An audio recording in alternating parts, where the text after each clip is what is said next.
café avec ton pasteur et nous continuons avec l'histoire de cette femme qui était gravement malade. Et aujourd'hui, nous allons parler d'une femme déterminée.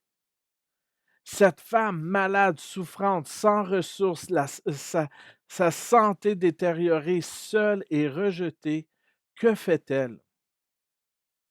Elle va à Jésus. Elle saisit l'opportunité d'agir malgré son confinement. Vous comprenez avec ce qu'on a vu la semaine hier que, que ce que l'on voit, le geste qu'elle fait est contre-culturel.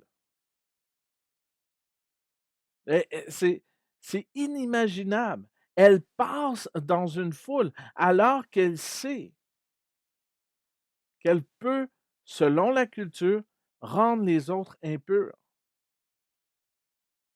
Mais elle était déterminée. Elle va à Jésus. Marc n'explique pas ce qui se passe dans la tête de la femme lorsqu'elle essaie de toucher les vêtements de Jésus. Il y avait cette croyance que si nous touchions les vêtements d'un grand leader, nous serions immersés dans la même gloire et investis de la même puissance.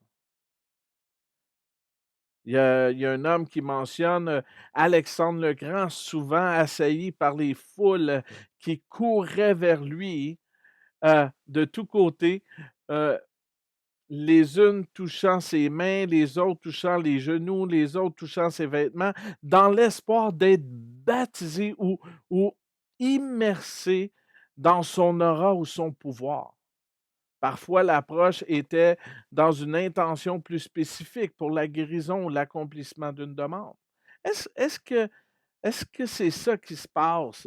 Est-ce que cette femme-là, elle a ses attentes similaires? L'a-t-elle approché avec des motifs, purement superstitieux ou encore avec un mélange de foi saupoudré de différentes, croyances? Peut-être. Peut-être heu, a-t-elle vu Jésus comme un dirigeant, mais peut-être qu'elle l'a vu comme plus qu'un dirigeant. Parce que le contexte juif attendait le Messie. Peut-être qu'elle l'a vu comme le représentant de Dieu, comme celui qui est l'autel du temple de Jérusalem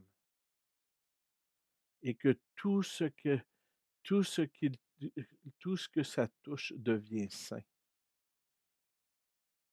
Dans Exode 29, 37, ça dit: «Pendant 7 jours, tu feras des expiations sur l'autel et tu le consacreras. Ainsi l'autel sera très saint et tout ce qui le touchera sera saint.» Le geste de la femme est une démonstration qu'elle associe Jésus au Dieu d'Israël. Voici ce qui est important dans ce récit pour chacun d'entre nous. Elle entend, elle vient et elle agit. Elle ne reste pas figée dans son état de maladie. En Marc, le fait d'agir sur la parole de Jésus est un signe d'un vrai disciple. Donc, qu'est-ce qu'est-ce qu'on retient de cette détermination?